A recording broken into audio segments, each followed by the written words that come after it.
베텔게우스는 겨울철 대표 별자리인 오리온 자리를 구성하는 별 중 하나인데요.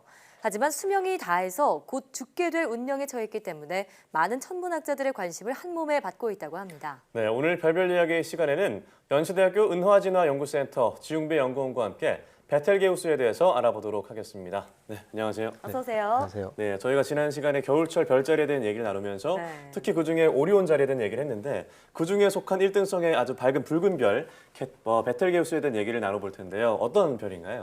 네. 베텔게우스는 우리 지구에서 약 640광년 거리에 떨어진 비교적 가까운 별입니다. 예. 지금 계절인 겨울 밤하늘에 떠오르는 크고 아름다운 오리온 자리의 한쪽 어깨, 겨드랑이를 맡고 있죠.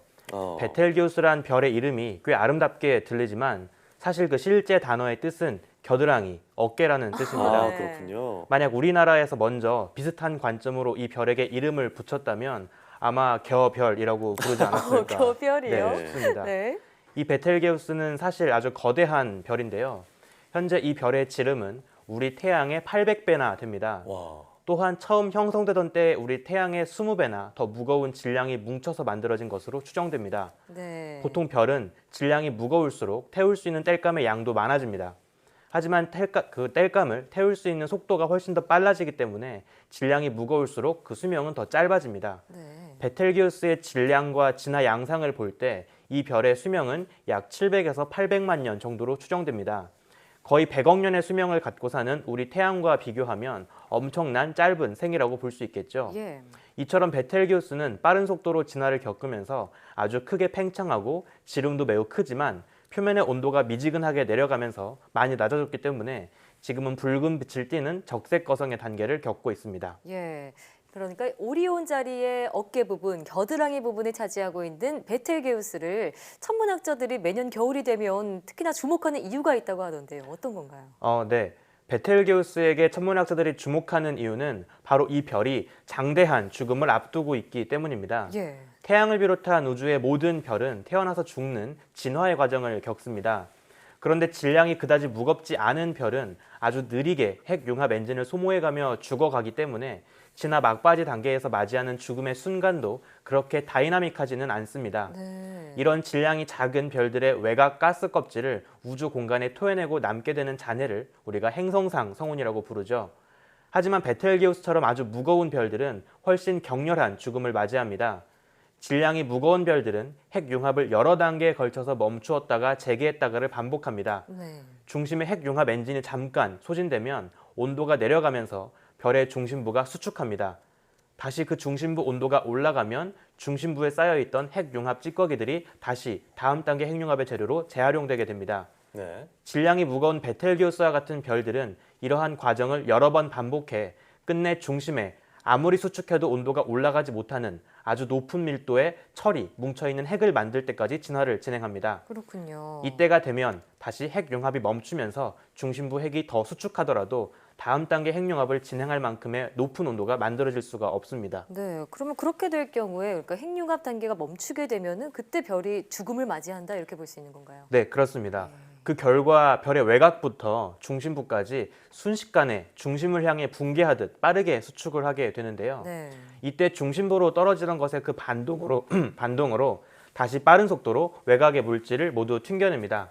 그 격렬한 모습이 바로 초신성 폭발의 형태로 목격이 되는 것이죠. 예. 네. 워낙에 짧은 수명을 살고 있고 게다가 이제 곧 죽을 운명이 다가오는 것으로 보이는 우리 베텔게우스는 조만간 우리 현생 인류에게 초신성 폭발의 멋진 모습을 목격할 수 있게 해주는 주인공이 될 것으로 기대받고 있습니다. 네.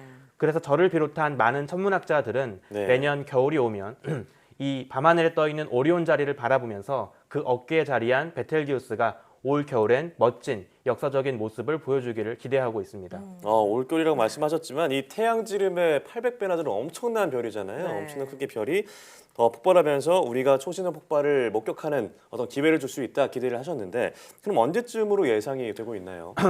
네. 사실 한 가지 고백하자면 네. 천문학자들이 생각하는 시간의 규모와 우리가 일상에서 사용하는 시간의 규모가 좀 큰 차이가 있습니다. 네. 네. 그래서 가끔 농담으로 천문학자에게 조만간이란 단어의 뜻은 조년과 만년 사이를 의미한다고 우리가 이야기를 하기도 하거든요. 네. 물론 정확하게 베텔게우스가 어느 시점에 초신성 폭발을 하게 될지 날짜를 콕 집어서 말씀드릴 수는 없습니다만 베텔기우스의 형성 당시 추정되는 질량과 현재 진화 상태를 보면 앞으로 약 수십만 년 안에는 반드시 폭발할 것으로 생각됩니다. 네. 하지만 워낙 진화 막바지를 걷고 있기 때문에 어느 시점에라도 폭발해도 사실 전혀 이상하지 않은 별입니다.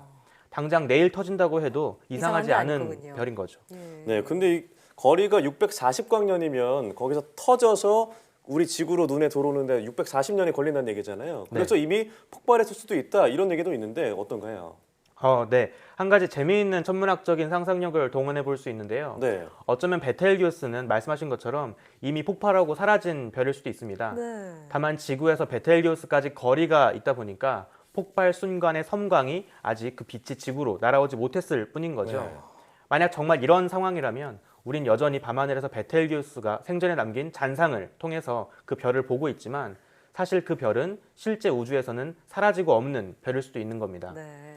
그리고 사실 우리가 보고 있는 많은 별들이 실제 이런 상황이기도 합니다.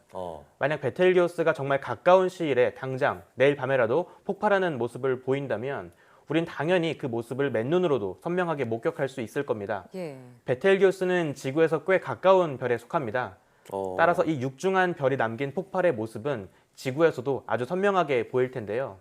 일반적인 초신성 폭발의 상황과 비슷하리라 추측을 해본다면 그 폭발은 지구의 밤하늘에서 보름달 정도로 밝은 모습으로 약 15일간 목격될 겁니다. 네. 심지어 그 빛이 너무 밝아서 일주일 동안은 낮에도 쉽게 볼 수 있을 겁니다. 네, 아니 벌써 베텔게우스가 폭발을 했다면 우리가 초신성 폭발을 볼 수 없는 거니까 좀 아쉬워지려고 하는데 그런데 우리가 지금 얘기 나누고 있는 초신성 폭발 좀 흔하게 관찰할 수 있는 그런 현상인가요? 사실 우리는 초신성 폭발이라고 하면 아주 드물게 나타나는 현상이라고 쉽게 생각을 할 수 있는데요.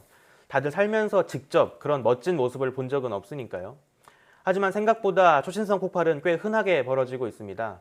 우리 은하는 태양 질량의 약 3천억 배 정도로 많은 질량이 모여있는 은하계인데요. 이런 정도의 질량을 가진 은하에서는 평균적으로 약 50년마다 한 번씩 초신성이 터지고 있습니다. 지난 수백만 년 동안 약 2만여 개 정도의 초신성 폭발이 우리 은하에서 있었던 것으로 보입니다. 물론 우리 은하가 아닌 다른 외부에 있는 먼 은하까지의 초신성을 생각하면 더 많은 초신성을 모두 생각해 볼 수 있습니다.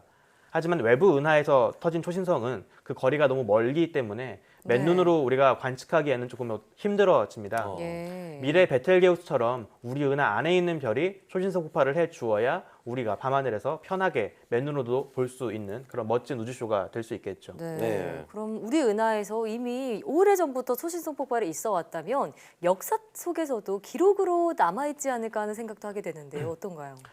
네. 흥미롭게도 과거 많은 역사 속 기록에서도 이런 초신성 폭발에 대한 기록들이 많이 남아 있습니다. 네. 실제로 현재 우리 은하에 남아있는 많은 초신성 잔해들과 역사 속에 기록된 밤하늘에서의 위치나 시기를 비교해 보면 그 당시 폭발했던 초신성이 현재 우리 은하 어디에서 어떤 형태로 잔해 구름을 만들어 놓았는지를 확인해 볼 수 있습니다. 네. 역사 기록 속에서도 가끔씩 등장하는 초신성 폭발, 밤하늘 아래 우리 조상님들의 눈동자에도 쏟아졌을 그 초신성 폭발의 빗줄기가 부디 가까운 미래 우리에게도 쏟아질 수 있는 날이 오면 좋겠습니다. 네, 뭐 지난 시간에 뭐 배워서 그런 것도 있고 남쪽 하늘에 맑은 날에 보면은 그 오리온자리 보이더라고요. 그래서 네. 요즘에 그게 좀 재미인데 그 과연 우리 생애의 이 오리온자리의 겨드랑이가 사라지는 날이 올지 계속 지켜보도록 하겠습니다. 네. 네, 오늘 말씀 고맙습니다. 감사합니다. 고맙습니다.